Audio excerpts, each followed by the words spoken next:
Hey, Sneekylinux back. Yeah, Sneekylinux back. Another video for today, because we're all changing. Right, a lot of you do screencasting, yeah?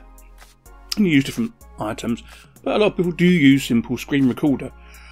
But I imagine only a few of you use all the features that it has. So today, we're going to have a real proper walk round of Simple Screen Recorder. So we're going to bring it up onto the desktop so you can see. Now, because I've got an NVIDIA card, it says, do I want to stop the flipping it? Yeah. Well, no, when I'm just doing this sort of stuff, I don't need to do that. So I'm going to click no. Obviously, if you've not got an NVIDIA card, you won't see that screen. Okay, this is the first screen you get, and it explains about it. You can go to About Simple Screen Recorder. It gives you some stuff there. So it's got QT here for the graphical interface, libav and WFMPEG, depending on your distribution, etc., etc., etc. I'm sure there's a newer version, actually. I might have to go and get it one.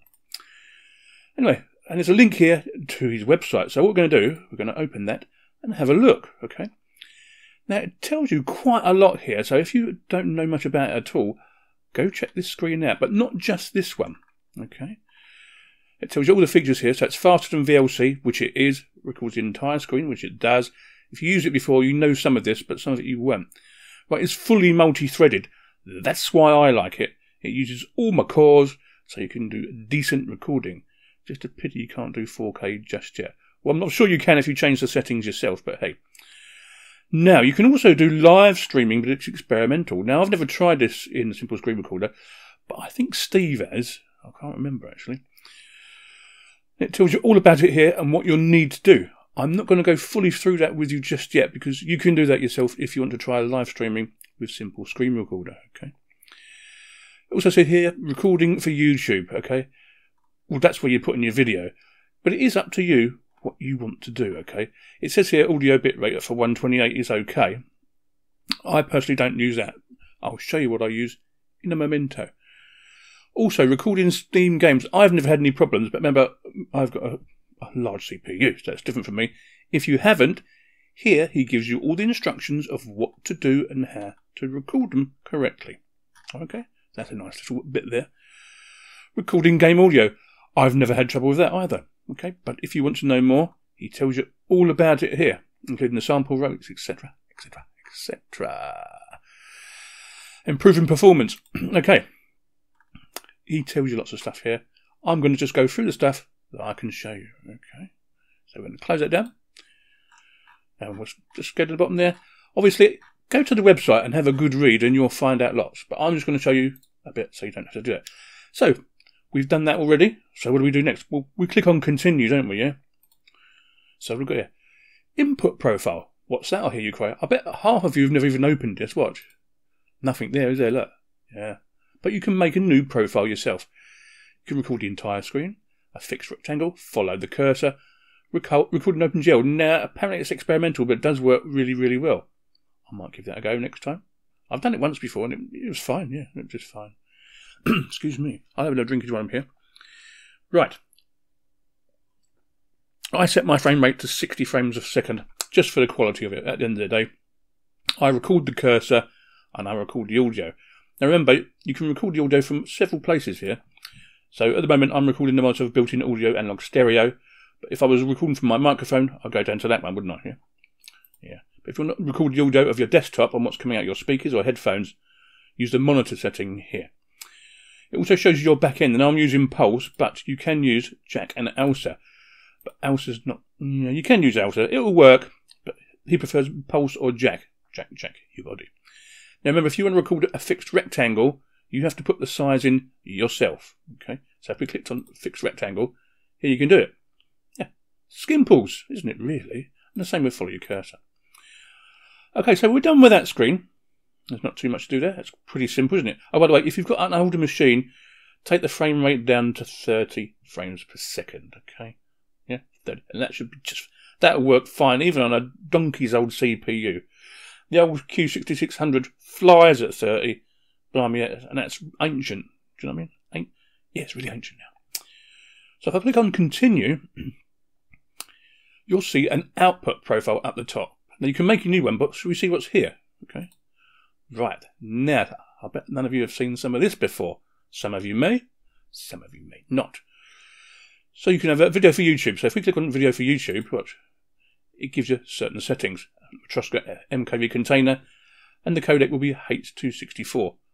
But we don't want to do that, do we? So we'll go back to none. Right, okay. Next, file, save as. Always find a file to put somewhere, okay? I want to change that first. I'll just go back to MP4 like I normally do. Name your file, so I'm just going to name this test. Okay, and browse where you want to put it. Now I'm going to put it in my documents, and there it goes, and save. So that's where you're going to find video. I don't put mine in videos for a simple reason. I've got loads of videos already in there that are already done. And sometimes I'm blind and can't find where I'm going at the end of the day. Right, separate file per segment. Now this means if you pause and start the video again, there'll be separate videos. If you unclick that, it'll be just one long video. Add a timestamp. Some people like adding a timestamp, some people don't. Right, containers, as we said before, there are several here. Matroska, MP4, WebM, OGG. OGG, he's alright, that does work, but I just keep to MP4 personally. If you're having trouble, go to MKV, yeah? But what's under other? Are you ready? Right, so we're in other, and we'll go to the container name.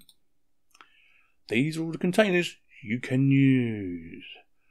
There is loads and loads of them, look. So, to say it doesn't have any, things you can do with it is rubbish. You can even go to raw video.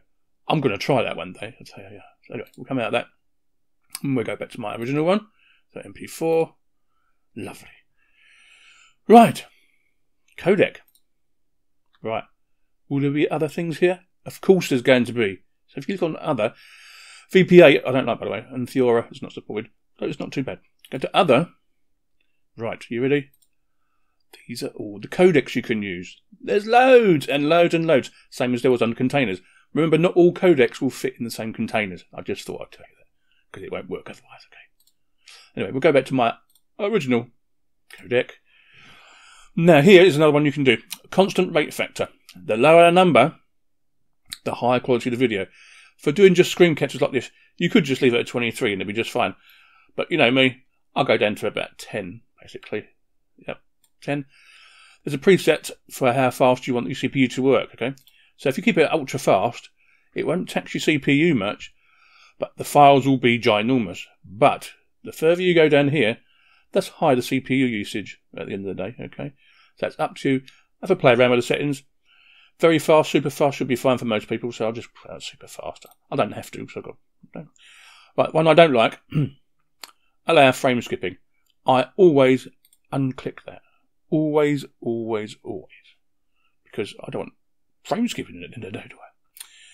Now, as with the codecs of video codecs above before, we've also got lots of different audio codecs. I just keep to Vorbis personally, but as in the other ones, there is loads to use. And I always go to 192, so I'll just change that for you. 192, there you go. And then there you go, you're ready and set up and ready to go. All you do then is click continue and click the start button. Remember, you can enable some hotkeys if you want to, so you don't have to use a mouse button all the time. Just key it, lovely. There's a preview frame rate. Right, if you use this, I'll just tell you now, your CPU will go whoosh over the top and get a little bit warm. Yeah. I'll enable sound notifications as well, don't forget that. You can do all that if you want to. I don't, because I just don't. And all you do then is just click the start recording button. That's all you have to do. Simple as pie, really, wasn't it? So if I just get rid of that now, he'd be gone.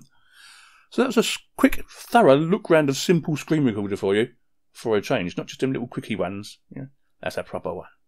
Yeah. Have a play. Tell me what you think. Leave your comments below. A like and thumbs up and thumbs down, whatever you want to do. Sneekylinux out. I'll see you later. Bye bye.